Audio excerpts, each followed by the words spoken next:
Have you ever wondered what games you should keep or you should lose? Find out here at Purge Reviews. Bang the Dice game is a newer version of Bang. And Bang the Dice game has been out for quite a while, and upon its release, many people herald it as a replacement for Bang the Dice game. Now, I prefer the Walking Dead version of this game. That's just because we enjoy that IP quite a bit. But Bang the Dice game comes, in this version, with a Wild West theme. And that's the classic original theme that came on the game, and it works great. We replaced the cards and the luck of the cards with the luck of dice rolling. And in this one, you're going to have to play the Yahtzee, the classic, I roll the dice, and I can re-roll twice. And then I'm stuck with the results, and you're trying to get certain things. You can lose a turn, or maybe shoot somebody next to you. You can always play dumb and be like, well, I didn't want to shoot you, but the dice made me do it. But then why didn't you re-roll those dice? Well, I thought I could get another one of those. And that whole aspect comes into the social deduction game. Other than swapping out the dice, the game relatively plays the same as Bang. It's not going to be tremendously different, but those dice are going to change things up a lot more than you think. Bang the Dice game is one of the few party games I think everybody should have in their collection. It is probably one of my top 2 favorite social deduction games. This is one that we get a lot of fun out of. People instantly know how to play. They understand the Yahtzee reroll mechanism, and the dice reduce the amount of reading for a family, and kind of just remember what they do, and you're kind of stuck in that. They do that on purpose, or because of the roll of the dice? That question's asked every single game, and it's up to you to decide whether they're on your team or not. And therein lies the fun of Bang the Dice game. Now, it does have a lose a turn. We're not doing anything as much fun, and the more players in the game, the more negative that's going to be. It isn't fun to lose your turn and not do anything, and that's a negative to the game, I suppose. There is player elimination in the game, and that's not high on my list of things. As a matter of fact, I don't like it at all. There are expansions that you can add to this game that eliminate that player elimination, but it's still in the base game, which is what we're talking about today. Other than that, there is some luck in the dice rolling, and you have to make hard decisions based on the rules. Am I going to press my luck and maybe re-roll and hope I get what I get, or am I done rolling the dice and going to keep going? At the same time, I got to figure out what team everybody's on so my team can win. As people are eliminated and reveal who they are, information becomes a little bit more clear. So Bang the Dice game is one I highly recommend. This is one every time I brought it out, we've had a great time. I don't routinely have enough players that I would require for this game to put on the table to play, but Bang the Dice game is one I always bring out with Mysterium when I do have the set number of players. For that fact, Bang the Dice game is a keeper for us.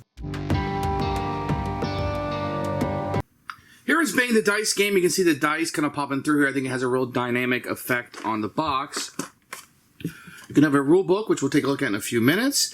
Then you're going to get these custom dice that will be in here. They'll have the different sides on them. I think they're all exactly the same.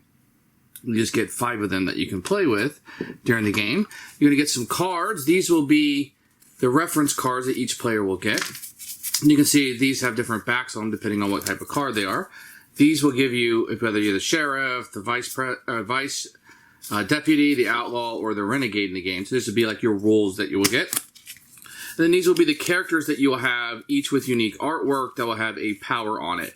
And we'll go over these in a few minutes. Then you have some chits. Either they're bullets, which comes in 1s and 3s, or arrows that you will have for this game. And it came with a little baggie inside. Everything kind of fits pretty nicely in here. And I find the components to be very good. The cards feel very good in your hands. The dice are chunky. There could have been more dice included, but it is what it is. Here's the rule book. It's one of those that kind of fold up for a one-pager. You will see some pictures up here of the contents, and then you're just going to have a lot of words here. You're going to have each the dice sides of what they mean, the distribution of cards with the number of players, and then the characters will be outlined on this side, what they do, special rules for 3-player, etc. It's pretty easy. I mean, really, you just got to know this and what the dice do. You can almost pick this game up and just play 1, 2, 3, let's go, and we'll go through this as we play as the first player's turn. Very easy. You might need 10, 12 minutes to read through this. Good rule book. So what you're going to do, based on the number of players, you'll have a number of rules. And you'll shuffle these rolls up, and everybody will get a random roll. Aha, I'm a renegade. Each one will mean something a little bit different. If you get the sheriff, you will place this face up in front of you so everybody will know who the sheriff is. Then you'll shuffle up the characters. Everybody will get a character and a different power. Let's take a look at these now. Here's Paul Regret. You can see he has a 9 there. You never lose life points to the Gatling gun. Lucky Duke, you may roll 1 extra reroll. You may take an arrow instead of losing a life point, except to Indians or Dynamite. Once per turn, you can change a beer to a double 1 or 2. You may re-roll Dynamite, not if you roll 3 or more. You can use 1 or 2 and vice versa.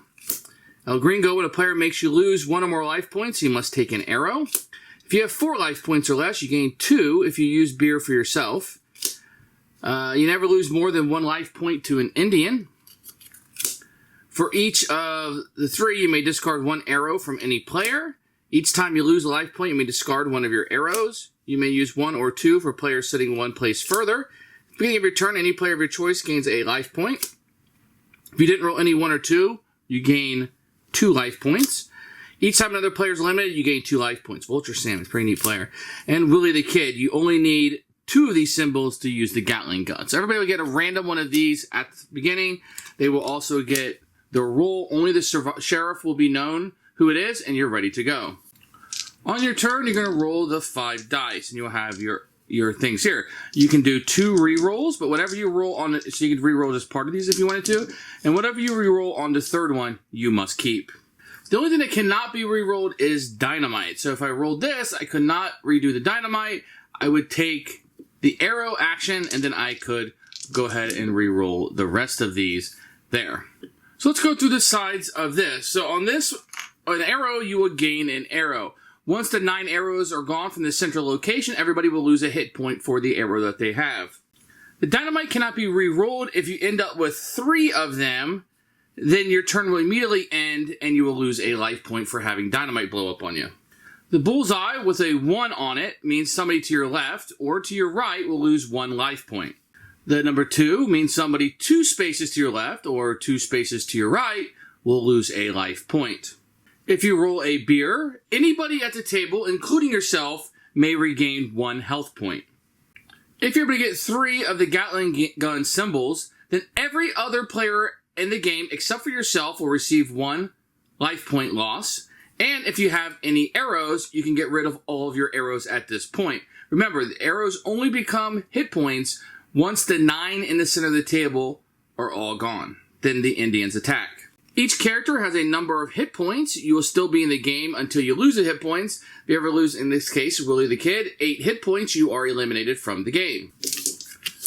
The game will end immediately if the sheriff is eliminated from the game.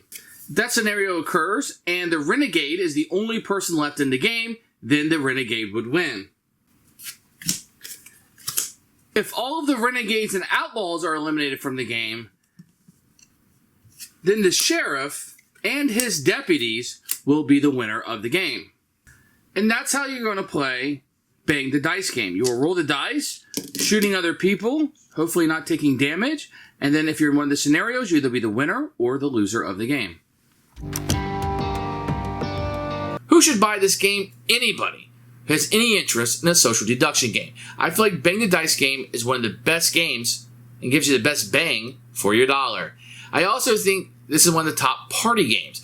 If you have people who are used to playing maybe the more traditional party games and they want to try something a little bit more adventurous, Bang the Dice game is something you can definitely pull out.